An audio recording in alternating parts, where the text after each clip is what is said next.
being more of a tailwind coming off Lake Washington. Last weekend when against Cal, we saw that wind kind of pushing, turning down the cut, lengthening out the race a little bit versus California.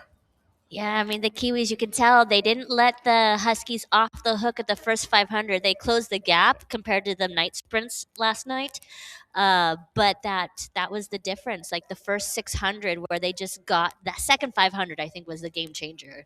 Yeah. Second 500 was definitely where the Huskies separated themselves, and then I don't want to say defend, because it wasn't like they were reactive to the Kiwis, because they were No. just plan A, putting their heads down, getting to work. But great shots of the finish line there. You can see the bow ball of the Kiwi boat right on about the footboards of the 5-man. I love it when the first place crew, the Huskies, like the hands are halfway up. They're like celebrating, but they're so dead tired. They sold their souls during that race, and that's what you want to see. Yeah, so good effort by the Huskies. Great effort by New Zealand. It is just fantastic to hear some of the press conferences and stuff. The New Zealand coaches, again, raved about the opportunity to come over here and just how much all of these athletes appreciated the chance to come and race internationally and compete here. Just so many people that go and put such a great effort into this. The two directors of ops, just a quick shout out to them.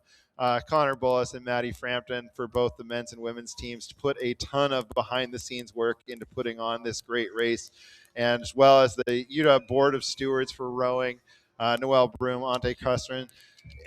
Just fantastic leadership across the board by the Huskies Board of Stewards to put on these great races, and so many people that put a ton of work into making this whole operation go. You can see there's the crane and barge from Mason Construction that helps lay out the whole race course, a crucial part of this whole setup. So we've got a little short break, let the water calm down a little bit from those coaching launches that went down through the Montlake Cut. We've got our crews for the women's Windermere Cup just in the staging area right now. They're taking their time. We've got it's looking like about 8 minutes till the start of the women's Windermere Cup. And we'll see some great racing as well from these three crews, Washington, Indiana, and New Zealand. I know, I'm just looking over the lineups of the New Zealand crew, and one of the big stories is Ella Casso coming back. She's a UW alum. She's going to be sitting in 6th seat of the New Zealand 8, but all her other teammates, I mean, Alana Sherman, who's going to be stroking the boat, she rode the pair at the 2024 Olympics, and also at Worlds in 2023. There's just a lot of under 23 and world champion caliber athletes in this boat. But what's always interesting is when international crews come over. Yes, they are usually, I don't want to say they're the pipeline athletes. Like there are some athletes who are in the mix. They're going to definitely be going back to New Zealand, getting to work, getting into selection and stuff. But the Huskies are, I mean, they're lethal because they're primed. They're primed and ready for race pace 2K speed. And the international crews, yeah, they've done, some spicy pieces here and there, but their time right now is just logging in the meters and getting their bodies just to become machines. So now they have to quickly get into 2K rhythm and 2K explosiveness. So that's where the Huskies have an advantage.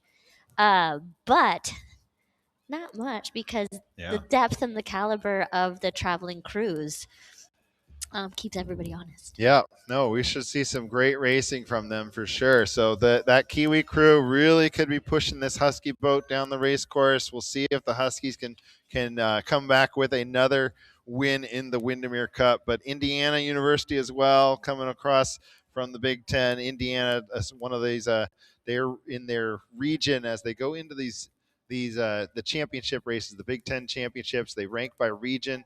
The varsity for Indiana is the 3rd seed in the region going into the Big Ten. So very strong varsity 8 here for Coach Steve Peterson and the Hoosiers.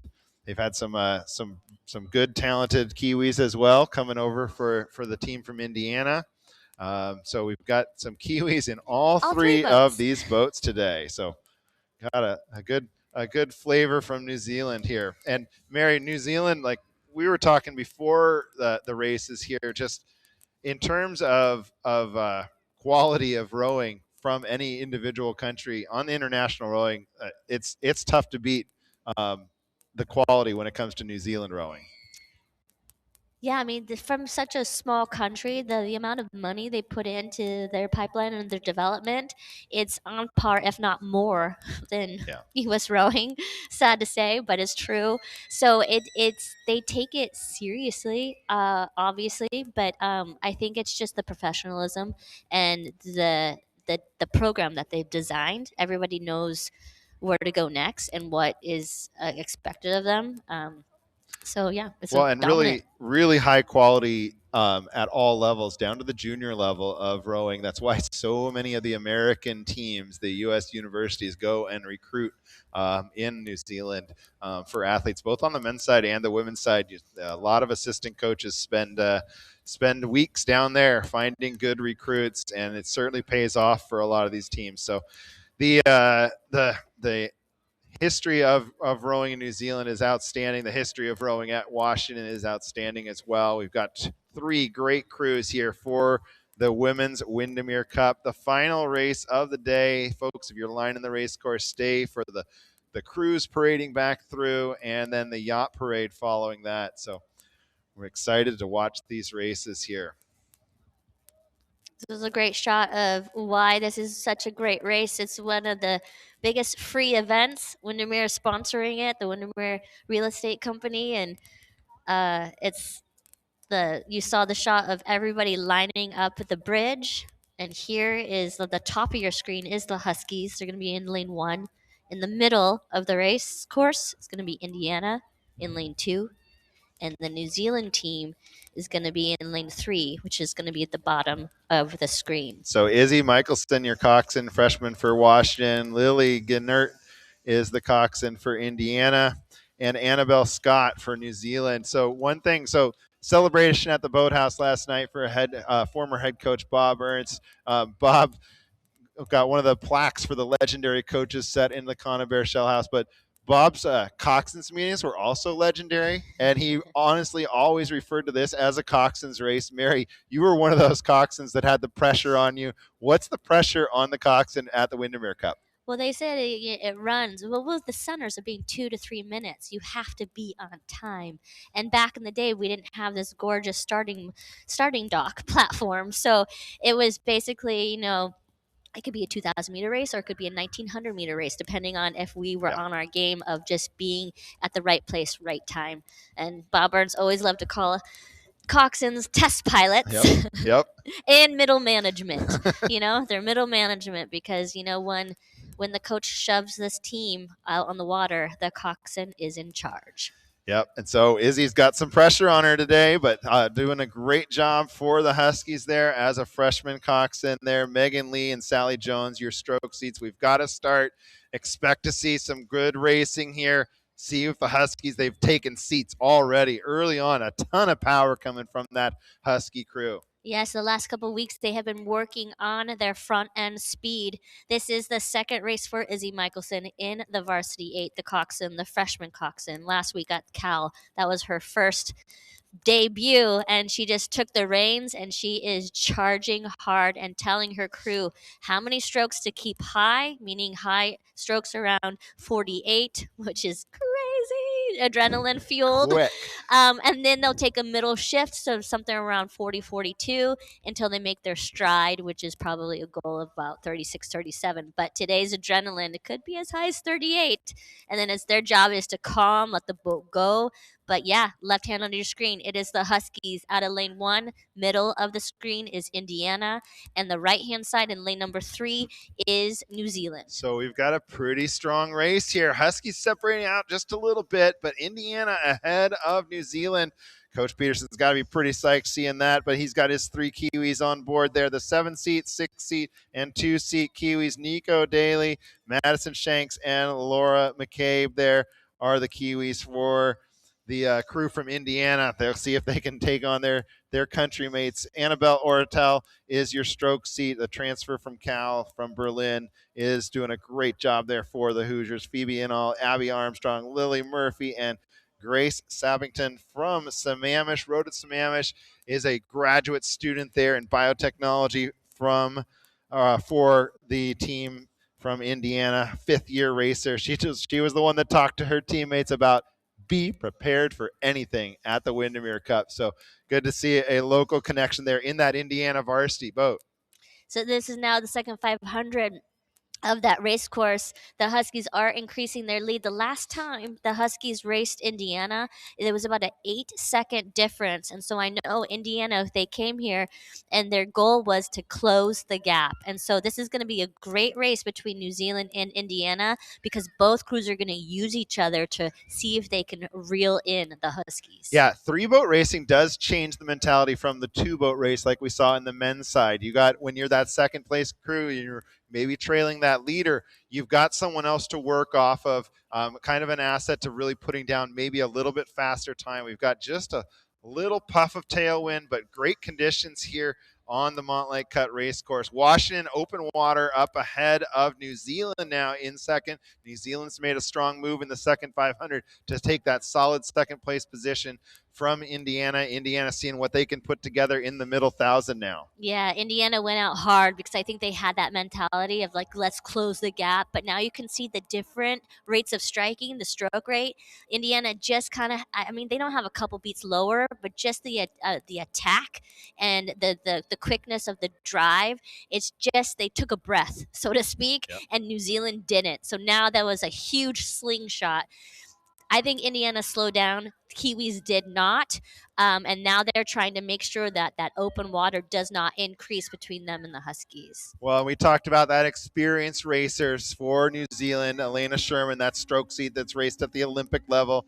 Isla Blake in behind her. Ella Castle, your Husky alum, backing them up. Rebecca Lee, Isabel Melville, a future Husky in 4-seat. Hannah Mata here in 3. Juliette Leque in 2. And Sophie Agnat Johnson there in the bow for New Zealand. But there's the Huskies in the Title IX legacy shell, really running away now, looking very strong here for Washington. So I was talking with the coxswain Izzy Michelson of UW, and I was saying, okay, if you want more seats, how and when are you going to unify your team? How are you going to offer them a solution? So I'm curious to see if they've just been kind of sitting that 1 to 2 seats of open water over the Kiwis. How are you going to break out more? Because I mean, sometimes it's like, how dare you think you're just going to walk away from the Kiwis? What are you going to do to unite your power so 8 individual impulses really unite into one? And that's going to be their secret of if they're going to increase this of the distance between the Kiwis, can they make sure that they just stay united in the water and stay united with that push? Yep, and the Huskies about 37 strokes per minute here into the final 500 meters here. Washington really, really strong. I like what you see with the sharp technical blade work coming from the Huskies. Megan Lee and Sally Jones, your stroke pair. Mary Lou Duvernay Tardif, the 6th seat. Aisha Rocek, your Italian 5 seed. Zola Kemp, Killian Mullen, Chloe Shepard, and Sophie Houston holding down the bow for the Dogs. Really strong aggressiveness through the finish line here for the Washington women. Yeah, they need to sit up a little taller at that catch. They're kind of getting a little bouncy with that water, but they just they're still in the lead. I'm being picky. They're still winning, but you just see Izzy just being a little bit too excited, banging the sides. Sometimes coxswains think they have to do that because it's going to be so loud, but just turn the volume up. Turn the volume up to an 11. There we go. So here's Izzy and the Huskies really running away from New Zealand now. New Zealand in a solid position ahead of that crew from Indiana. So Washington on the open water lead, a couple of seats open here ahead of New Zealand. Washington really strong here. Last 100 meters here for Washington in the Women's Windermere Cup. They are definitely finding their how and their why, creating their boat identity, and that's what's going to give them another gear as they go into their regional championships. And ultimately, the ultimate prize after the Windermere Cup is the NCAA championships. And there it is. Washington walking away with the Windermere Cup for both the men and the women over Team New Zealand. Indiana coming in third for the Windermere Cup for the women. So great racing all around. What a fantastic day it's been on the water here on a chillier than we'd like opening day, but still fantastic to have so many fans, so many supporters out here for Husky Crew. It's just fantastic to see such good racing all the way from the Masters races to start things off all the way through the Windermere Cups. And unofficially checking out the time of 6:09.9.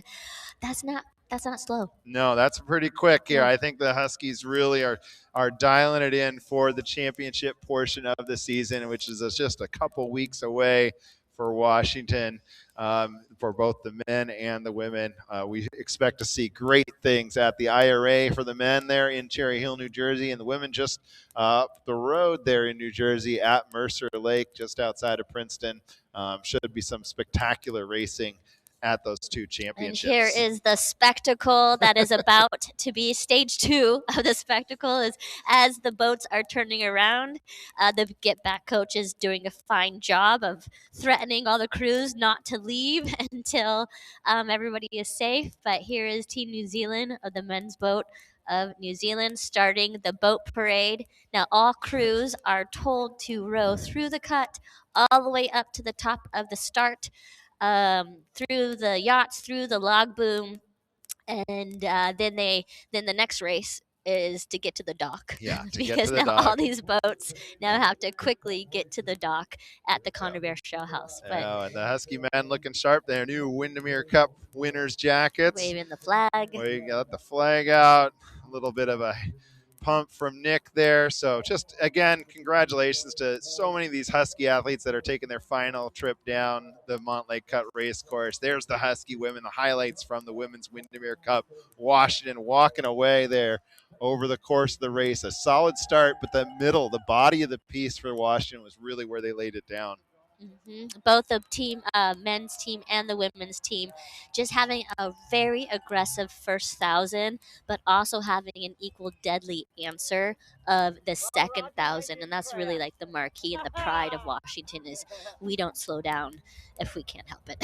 Yep, and there's your official times again from the Women's Windermere Cup: 6:09, 6:14, 6, and 6:25, 6 for Indiana. So we have certainly enjoyed the races today. Just again, Windermere Real Estate, 39 years of the Windermere Cup. Next year we'll be hitting 40 years for the Windermere Cup, sponsored by Windermere Real Estate, Seattle Yacht Club, and University of Washington for so much hard work to put on the great event.